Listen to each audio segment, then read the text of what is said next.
Hello everyone, welcome back to another video. तो आज हम लोग फिजिक्स का क्लास 10 का टॉपिक को कंटिन्यू करेंगे, रिफ्रैक्शन ऑफ लाइट। ठीक है, लास्ट वीडियो में लैटरल डिस्प्लेसमेंट समझने के बाद आज हम लोग रियल डेप्थ और अपैरेंट डेप्थ समझेंगे कि एक्चुअली ये होता क्या है। ठीक है, तो सबको अपना अपना बुक को फॉलो करना, जो भी जिसका बुक है आईसीएससी सीबीएसई उसको फॉलो करो सब कोई, और रियल डेप्थ और अपैरेंट डेप्थ समझो क्या होता है। ओके, तो मान लो यहाँ पे पानी है।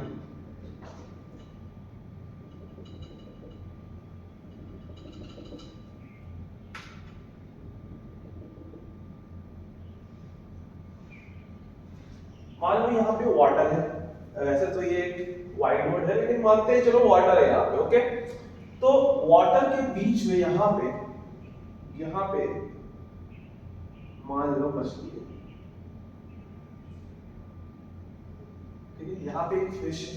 ओके, ये है वाटर, यहाँ पे ये वाटर है और बाहर एयर है, ये एयर है यहाँ पे। ठीक है, तो फिश अब यहां से एक बंदा देखेगा,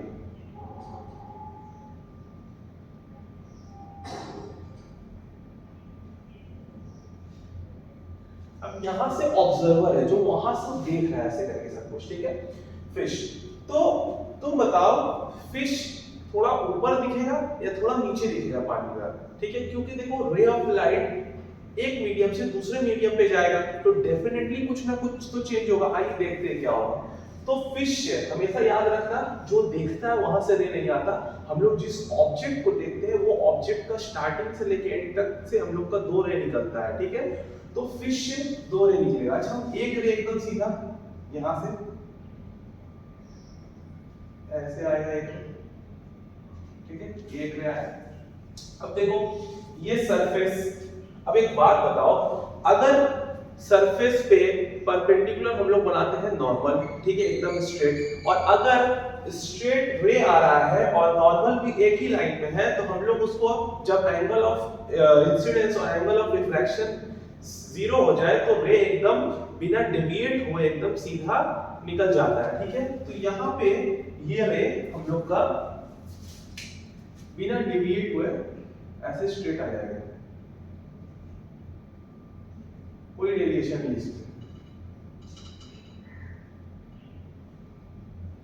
ठीक है, एकदम स्ट्रेट निकल गया।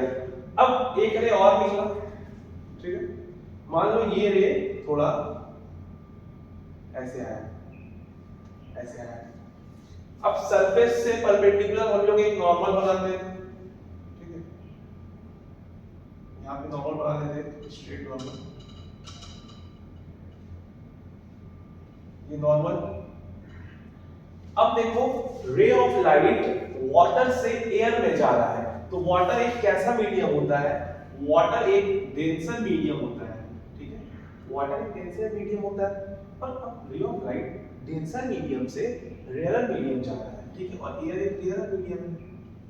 ठीक है, तो जब रे ऑफ लाइट डेंसर से रेयर मीडियम में जाता है तो वो बेंड हो जाता है अवे फ्रॉम द नॉर्मल। ठीक है, तो ये रे ऑफ लाइट को ऐसे निकल जाना चाहिए था, लेकिन ये ऐसे नहीं निकल के थोड़ा सा away from the normal bend हो जाए, ये ऐसे चला जाएगा।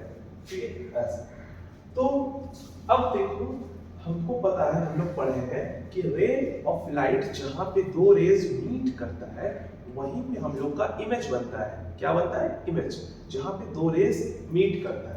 तो देखो ये रे ऐसे एक रे गया, एक रे ऐसे चला गया, तो ये कहीं पे जाके मीट नहीं कर रहा। लेकिन जब रे कहीं पे मीट नहीं करे तो वो कहां मीट करता है? वो पीछे मीट करता है। तो मान लो ये वाला रे को हम बना दिए थोड़ा बैकवर्ड, प्रोड्यूस कर दिए ऐसे। ठीक है, तो देखो यहाँ पे रेस मीट किया, तो ये फिश हम लोग को जो है थोड़ा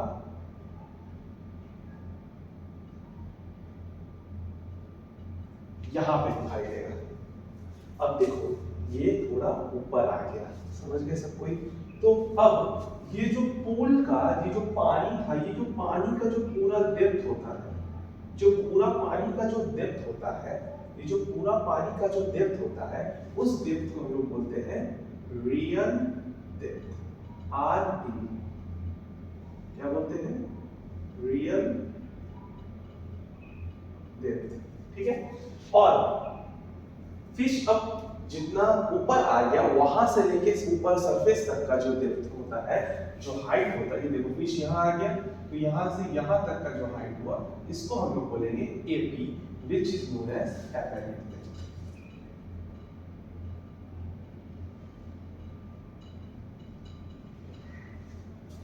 कोई प्रॉब्लम है भाई? क्लियर हो गया रियल डेप्थ और एपेरेंट डेप्थ क्या होता है, पूरा क्लियर हो गया। ये हो गया रियल डेप्थ और ये हो गया एपेरेंट डेप्थ। अब एक और एग्जांपल से समझते हैं हम लोग, जैसे कि कभी भी हम लोग जब कोई पूल में उतरने का कोशिश करते हैं ना, तो हम लोग को ऐसा लगता है कि जमीन बहुत सामने है ना, जो जमीन है पूल का वो बहुत सामने है, तो हम लोग उतर जाते हैं फट से जंप मार के। तो जब हम लोग जंप मारते हैं ना तो हम लोग को फिर फील होता है कि नहीं भाई, जितना हम सोच रहे थे वो उतना नीचा नहीं है, उतना ऊपर नहीं है, ठीक है ना, वो थोड़ा और ज्यादा गहरा होता है। तो हम लोग का पैर में अक्सर चोट वोट लग जाता है, चटक आ जाता है इसलिए, क्योंकि हम लोग का दिमाग सोचता है कि यार ये तो 2 मीटर ही नीचे आराम से कूद जाओ, लेकिन असल में वो होता है 4 मीटर नीचे। तो ऐसा क्यों होता है, यहाँ पे भी जो है रियल डेप्थ और एपेरेंट डेप्थ का कॉन्सेप्ट है, ठीक है। चलो देखते हैं, इसको भी एग्जांपल के थ्रू देख लेते हैं, क्लियर हो जाएगा। इसको रफ कर देते हैं, रियल डेप्थ और एपेरेंट डेप्थ।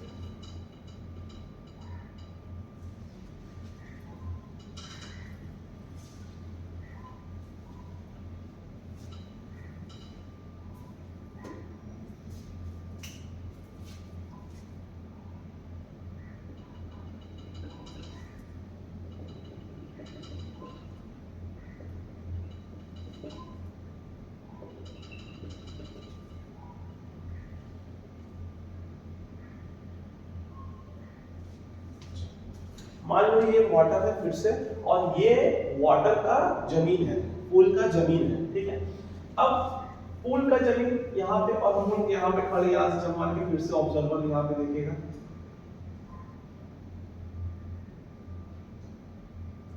यहाँ से फिर से ऑब्जर्वर देख रहा है, ओके।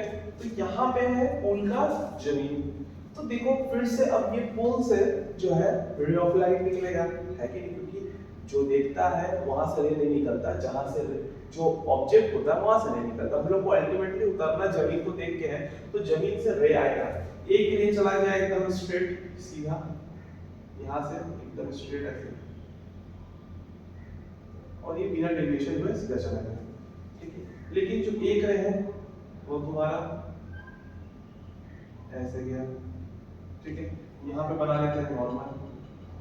अब रे ऑफ लाइट वापस से अवे फ्रॉम द नॉर्मल हो जाएगा, क्योंकि denser medium to rare medium जा रहा है, बाहर एयर है और ये वाटर है, तो ये ray of light again deviate हो जाएगा, ये नॉर्मल अगेन डेविएट हो जाएगा ऐसे,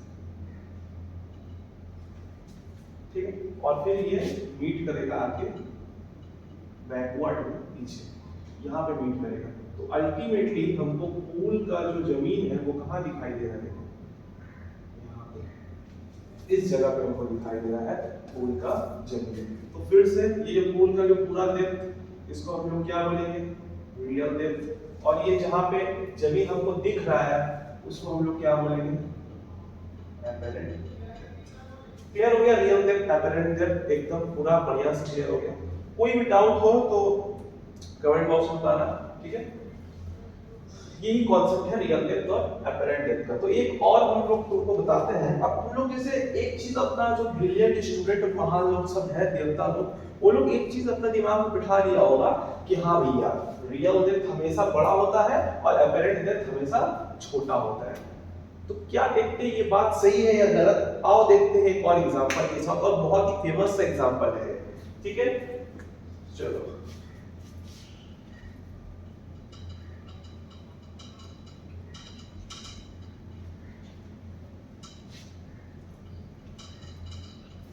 देखो, मान लो फिर से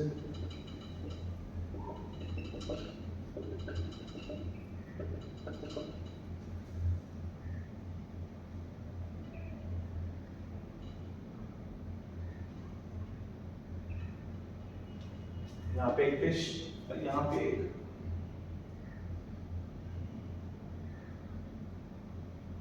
बर्ड है, यहाँ पे एक बर्ड उड़ रहा है, यहाँ पे एक बर्ड उड़ रहा है, यहाँ पे फिश है। अब अगर बर्ड फिश को देखेगा तो हम लोग को फिर से फिश बर्ड को जो है ऊपर नजर आएगा थोड़ा, तो फिर रियल डेप्थ और अपरेंट डेप्थ में वही डिफरेंस होगा कि रियल डेप्थ बड़ा है, अपरेंट डेप्थ छोटा है। लेकिन अभी हम ये प्रूव करने जा रहे हैं कि ऐसा हमेशा नहीं होता है। अब मान लो कि ये फिश देखना चाह रहा है बर्ड को, ठीक है, हम बर्ड को देखेंगे वैसे, ठीक है, अब ये फिश देखना चाह रहा है, तो अब रेज कहां से निकलेगा भाई, या रेज अब निकलेगा फिश से। ओके, कहां से निकलेगा, फिश से निकलेगा, क्योंकि बर्ड अभी देखो बर्ड देखना चाह रहा है। यहाँ पे इससे पहले हम लोग क्या जाने हैं, इससे पहले हम लोग जाने थे कि ऊपर पे हम लोग ये था ऑब्जर्वर को आंख बना के, और यहाँ से हम लोग को रेज निकालना था ऑब्जेक्ट से, समझ गए ना, सॉरी उल्टा बोल रहा था। अब रेज निकलेगा बर्ड से, अब वहां से रेज निकलेगा, क्योंकि देखना कौन चाहता है, देखना ये चाह रहा है, क्योंकि जो देखता है वहां से रेज नहीं आता है, समझ गए ना, जो देखना चाहता है वहां से रेज नहीं आता, जो ऑब्जेक्ट को वो देख रहा है वो ऑब्जेक्ट से रेज निकलता है। तो यहाँ पे देखना कौन चाह रहा है, यहाँ पे देखना फिश चाह रहा है, लेकिन फिश किसको देखना चाह रहा है, बर्ड को देखना चाह रहा है। तो अब रेज कहां से निकलेगा, अब रेज बर्ड से निकलेगा, ठीक है। तो मान लो ये बर्ड एकदम ऐसे स्ट्रेट एक तो रेज आया नीचे, नीचे की तरफ, और ये विदाउट डेविएशन, हम लोग को पता है कि कोई भी जब सीधा आता है तो वो सीधे ही निकल जाता है, ये एकदम ऐसे स्ट्रेट आ गया, ठीक है। और एक रे ऑफ लाइट मान लो ऐसे आया, ठीक है, एक रे ऑफ लाइट ऐसे आया। अब यहां पे हम लोग वापस से नॉर्मल बनाएंगे, नॉर्मल हमेशा सरफेस के परपेंडिकुलर बनता है। ये दो रेज निकला, एक सीधा चला गया क्योंकि वो एंगल ऑफ इंसिडेंस और एंगल ऑफ रिफ्लेक्शन जीरो हो गया, लेकिन एक रे ऑफ लाइट थोड़ा बेंड हो गया। अब देखो यहाँ पे अब रे ऑफ लाइट कहां से कहां जा रहा है भाई, अब रे ऑफ लाइट एयर से वाटर में जा रहा है, एयर से वाटर में जा रहा है, मतलब rare medium to denser medium जा रहा है। लेकिन अब जब रेयर मीडियम से डेंसर मीडियम में जाए रे ऑफ लाइट तो वो बेंड हो जाता है टुवर्ड्स द नॉर्मल। तो इसको ऐसे चल जाना चाहिए था, लेकिन ये ऐसे टुवर्ड्स द नॉर्मल टर्न हो गया। थोड़ा इसको आज टेढ़ा कर लेते हैं ताकि समझ में आए डिफरेंस तुमको। इसको ऐसे निकल जाना चाहिए था, लेकिन ये थोड़ा बेंड हो गया, टुवर्ड्स द नॉर्मल हो गया, ठीक है। अब देखो भाई, ये रे ऑफ लाइट वापस से कहीं पे मीट नहीं कर रहा है, तो इमेज कहां बनेगा, देखो ये वाला जो इसको एक्सटेंड कर दो, पीछे एक्सटेंड कर दो, अच्छे से बना, अच्छे से समझना भैया, बहुत इंपॉर्टेंट कॉन्सेप्ट है। ये वाला ऑफ लाइट पीछे एक्सटेंड हो गया, ठीक है, और ये देखो ये जो रे है, ये जो वाला जो रे यहाँ रे ऑफ लाइट कहाँ मीट किया, इधर पे मीट किया, तो अब इसको बर्ड किधर पे नजर आएगा, इधर पे नजर आएगा बर्ड, समझ में आया। अब देखो असल में बर्ड का पूल से डेप्थ क्या था, ये था, तो ये कौन सा डेप्थ हुआ था, ये रियल डेप्थ हुआ था। लेकिन अब इसको बर्ड नजर कहाँ पे आ रहा है, और ऊपर नजर आ रहा है, तो यहाँ से यहाँ तक ये कौन सा डेप्थ हो गया, ये हो गया एपरेंट डेप्थ। अब देखो क्या रियल डेप्थ बड़ा है हमेशा, अब तो छोटा हो गया। तो इस एग्जांपल से हम लोग को ये समझ में आ गया कि ये जरूरी नहीं है कि रियल डेप्थ हमेशा एपरेंट डेप्थ से बड़ा होगा, ऐसा कहीं पे भी नहीं लिखा है, बस डिपेंड करता है ऑब्जर्वर पे, कौन ऑब्जर्वर है। पिछला इससे पहले वाले एग्जांपल में हम लोग ऊपर से देख रहे थे और रे ऑफ लाइट बर्ड से फिश से निकल रहा था, ठीक है, तो हम लोग का रियल डेप्थ बड़ा था, एपरेंट डेप्थ छोटा था, ठीक है। लेकिन अब जो है हम लोग का जो रे ऑफ लाइट है वो कहां से निकल रहा है, अब जब ये देखना चाह रहा है बर्ड को, तो बर्ड से रे ऑफ लाइट आएगा, समझ गए। अब जब बर्ड से रे ऑफ लाइट आया तो सेम केस उल्टा हो गया, तो जब उल्टा हुआ, जब रे ऑफ लाइट एयर से डेंसर में वापस से आया, तो फिर और इमेज ऊपर मीट किया, जो ऊपर बना, तो ये एपरेंट डेप्थ हो गया, ये एपरेंट डेप्थ हो गया, और असली डेप्थ जो था वो रियल डेप्थ था। तो यहाँ पे रियल डेप्थ हो गया छोटा और एपरेंट डेप्थ हो गया बड़ा। तो कभी भी ये मान के मत चलना कि हमेशा बड़ा छोटा होगा, रियल बड़ा होगा, एपरेंट छोटा होगा, ऐसा मत समझना, ऑब्जर्वर पे डिपेंड करता है। तो होप सो कि रियल डेप्थ और एपरेंट डेप्थ का जो टॉपिक है तुम लोग को बिल्कुल क्लियर हो गया होगा। तो इसके बाद आएगा एक और वीडियो, तो लाइक करो भाई सबको और पढ़ाई करते हो, ऑल द वेरी बेस्ट।